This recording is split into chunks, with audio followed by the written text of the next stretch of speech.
இப்போ தமிழ் மக்கள் அவங்களுடைய பிரதிநிதித்துவம் தொடர்பான விசேட கவனம் ஒன்று செலுத்தணும். சேஃப்கார்ட் ஸ்மார்ட் கட்டி எனது குடும்பத்தின் ஸ்மார்ட் தெரிவு.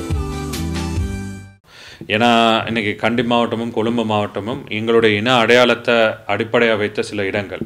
ஸோ அதனால் மனோகணேசன் தலைவர் போன்றவங்களை மக்கள் அவங்களுக்கு கூடிய கவனம் செலுத்தியிருக்கணுன்றது என்னுடைய தனிப்பட்ட ஒரு கருத்து.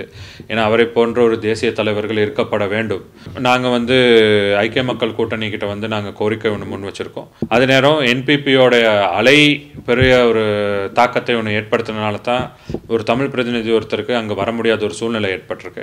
ஸோ எங்களுக்கு நம்பிக்கை இருக்குது, ஐக்கிய மக்கள் கூட்டணியினுடைய தலைவர் சஜித் பிரேமதாஸ் அவர்கள் அங்கே எங்களுடைய கட்சிக்கு வந்திருக்கிற 5 தேசிய பட்டியலில் ஒரு தேசிய பட்டியல் நிச்சயமாக எங்களுடைய தலைவருக்கு வழங்குவார்ன்றதில் எந்த விதமான ஐயமும் கிடையாது.